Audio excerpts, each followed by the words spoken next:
तो आज हम लोग पढ़ने जा रहे हैं चैप्टर हम लोग का अमेरिकन वॉर ऑफ इंडिपेंडेंस है।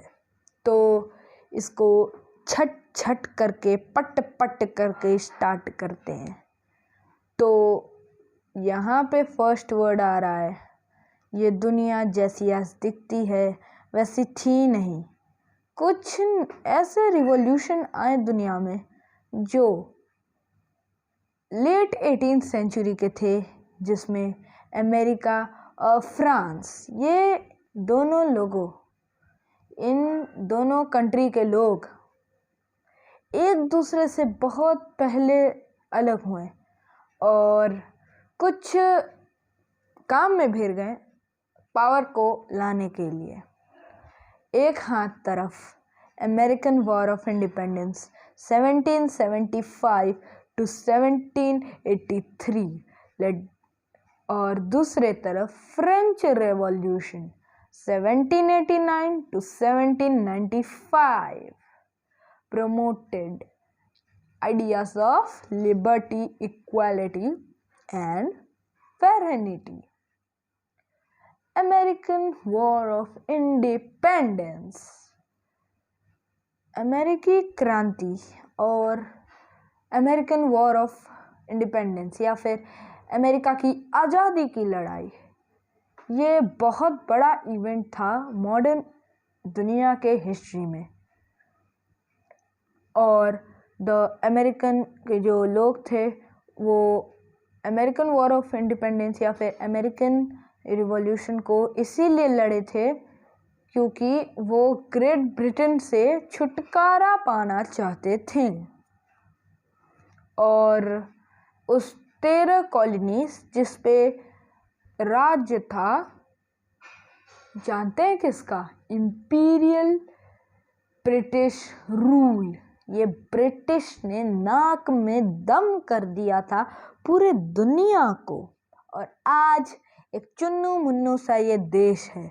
सोचा था इंडिया को इतना छोटा बनाएंगे कि वो मैप में पॉइंट भी लगाने से, मैग्नीफाई भी करने से नहीं दिखेगा, और आज खुद की हालत वो लोग नहीं देख रहे हैं। और ये जो अमेरिकन वॉर ऑफ इंडिपेंडेंस हुआ, ये नॉर्थ अमेरिका में एक नए नेशन का जन्म लिया। जानते हैं किस नेशन का? तो यूनाइटेड स्टेट्स ऑफ अमेरिका और अमेरिका।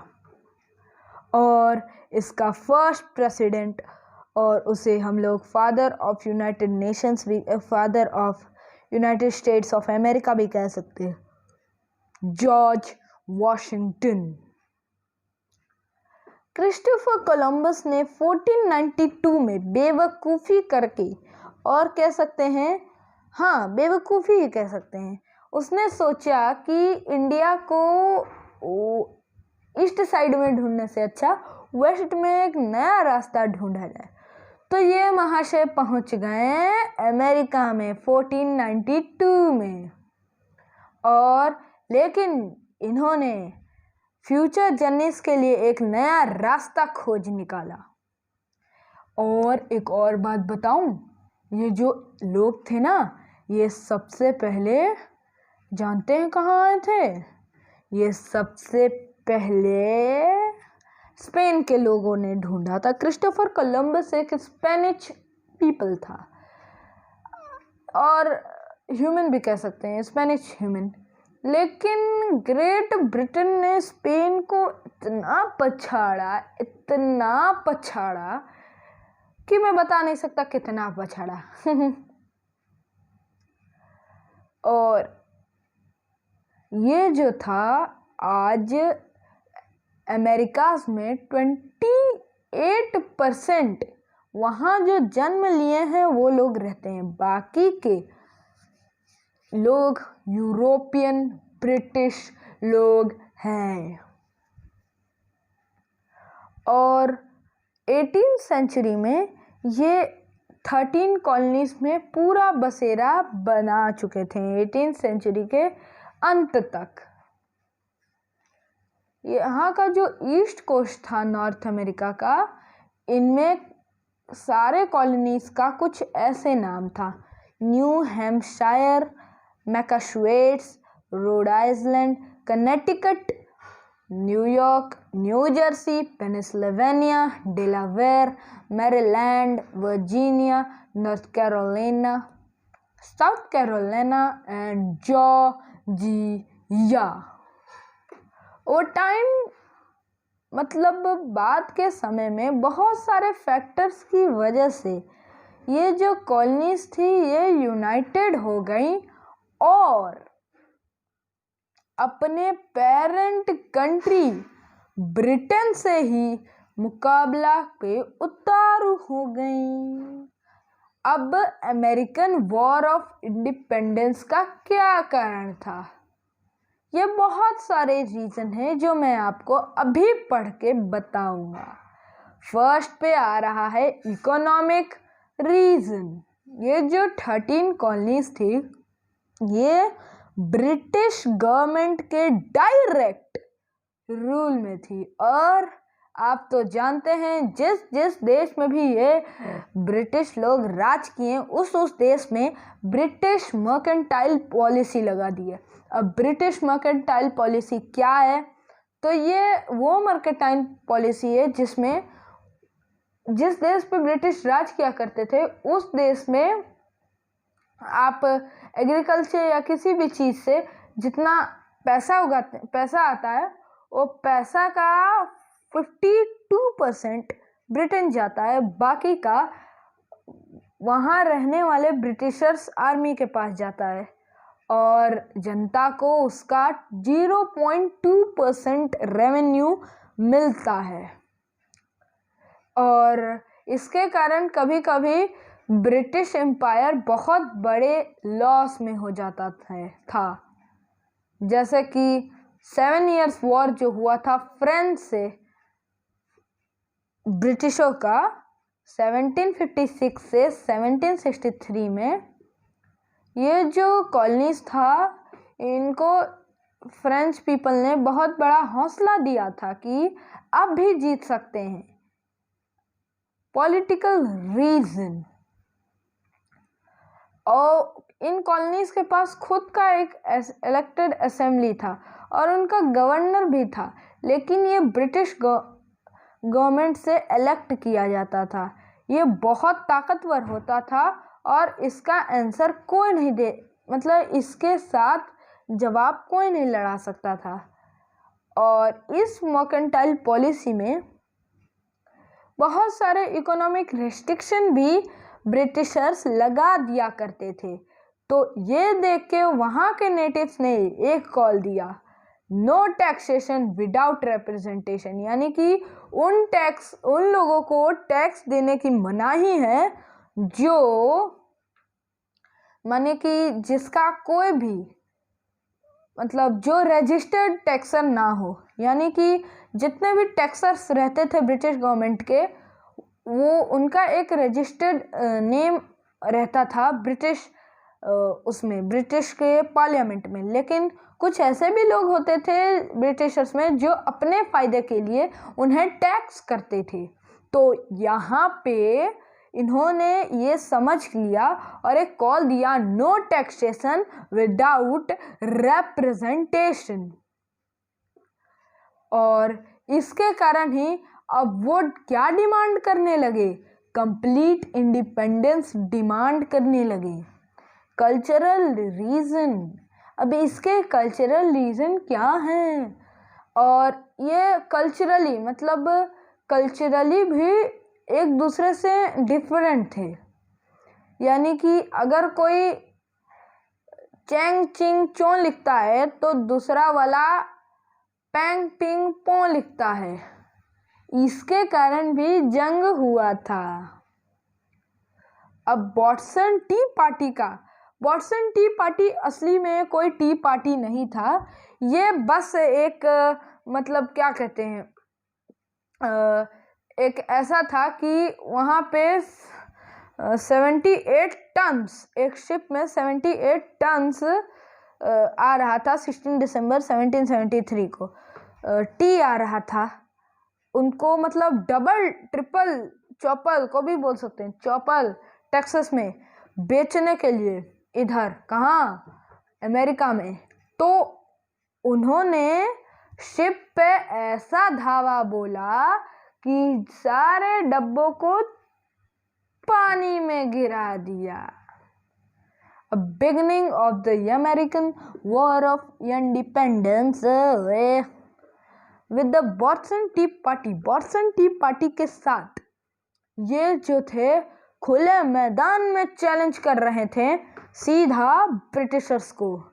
तो ब्रिटिशर्स भैया ये बात कैसे सोच सकते हैं, हम लोग भी उस पर अटैक करेंगे, हम लोग नहीं छोड़ने वाले किसी को। और कॉलोनिस्ट का भी यही कहना था कि लड़ाई होगी तो होगी, चाहे कुछ भी हो, हम लोग आज़ादी लेंगे तो लेंगे। 1774 में सारे कॉलोनीज जॉर्जिया नाम का कॉलोनी को छोड़ के सारे कॉलोनीज एक कॉन्टिनेंटल कांग्रेस को उत्पन्न किए फिलाडेल्फिया में। आज भी है फिलाडेल्फिया। कांग्रेस ने British ruler king George III को किया कि ये संदेश भेजा कि जितने भी फालतू के लॉज हैं उन्हें हटा दिया जाए, लेकिन उन्होंने ऐसा नहीं माना। तो यहाँ पे कांग्रेस का जो लीडर था जॉर्ज वाशिंगटन, इन्होंने लड़ाई का रास्ता अंत में स्टैंप मार दिया, ले धप्पा, अब तो लड़ाई हो के रहेगी है Bappa. On 4 July 1776, the representatives of the colonies met again in Philadelphia और एक ट्रीटी को साइन किया जो इंडिपेंडेंस बताता हो।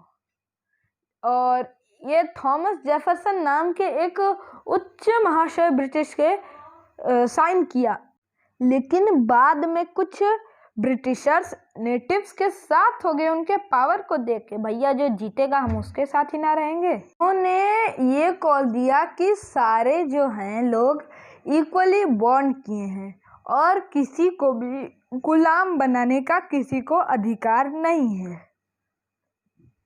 डिक्लेरेशन था वो सारे 13 कॉलोनीज में स्प्रेड हो गया और उन्होंने ज़्यादा देर तक परमिशन नहीं दिया ब्रिटिश गवर्नमेंट को अपने लैंड पे राज करने का। इसके बाद यूनाइटेड स्टेट्स ऑफ अमेरिका का बॉन्ड हुआ। ये जो लॉन्ग वॉर इंडिपेंडेंस था ये 1781 में ख़त्म हो गया। ये जो कॉलोनीज था इन्होंने ब्रिटिश फोर्सेस को ख़त्म कर दिया और 1783 में ही ब्रिटिश गवर्नमेंट ने आखिरी में इसका असली इंडिपेंडेंस को साइन किया ट्रीटी ऑफ पेरिस के अनुसार। और इस ट्रीटी में अब क्या कहता है, ट्रीटी ये कहता है कि ब्रिटिश गवर्नमेंट को इन्हें वो दे देना चाहिए और उनके country United states of America को एक फॉर्म में लाना चाहिए, सॉलिड फॉर्म में, और एक रिटन कॉन्स्टिट्यूशन को फ्रेम किया गया एक न्यूली ब्रॉन स्टेट के लिए और एक फेडरल डेमोक्रेटिक और रिपब्लिकन गवर्नमेंट के लिए, एक न्यूली बॉर्न गवर्नमेंट के लिए। जॉर्ज वाशिंगटन ने को पहला प्रेसिडेंट इलेक्ट किया गया यूनाइटेड स्टेट्स ऑफ अमेरिका का। अब ये कॉन्स्टिट्यूशन क्या कहता है, कॉन्स्टिट्यूशन बस इतना ही कहता है कि सारे इंसान इक्वली बॉर्न हुए हैं और इस देश यानी कि USA United states of America में किसी को भी गुलाम बनाने का अधिकार नहीं है। अगर कोई ऐसा तब भी करता है तो उसके हाथ और पैर को काट के पिंजड़े में बंद करके उसे वैक्स की तरह पिघलाया जाएगा। अब impact of the American war of independence यानी कि अमेरिकन वॉर ऑफ इंडिपेंडेंस का असर।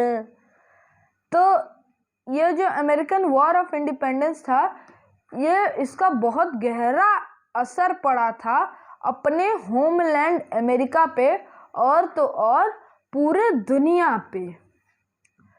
तो ये था आपका चैप्टर। आपको एंजॉय करने पड़ेगा। आपको ये चैप्टर अच्छा लगा नहीं लगा ज़रूर हमें बताइएगा।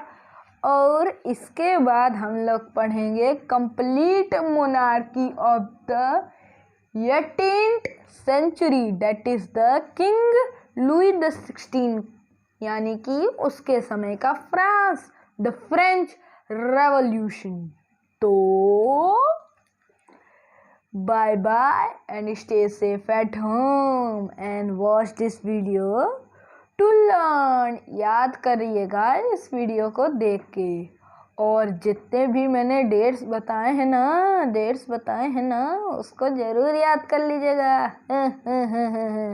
डेट्स बताए ना उसको याद कर लेना, ए चंगू मंगू डेट्स याद कर लेना।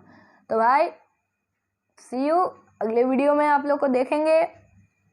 तब तक के लिए चंगू मंगू की तरह क्या कहते हैं टेढ़े मेढ़े चबाइए और नाचिए गाइए, खुश रहिए और घर पे रह के खुश रहिए। और हमें और हमारे टीम के साइड से आपको we wish you a very very and very happy and safe and healthier life.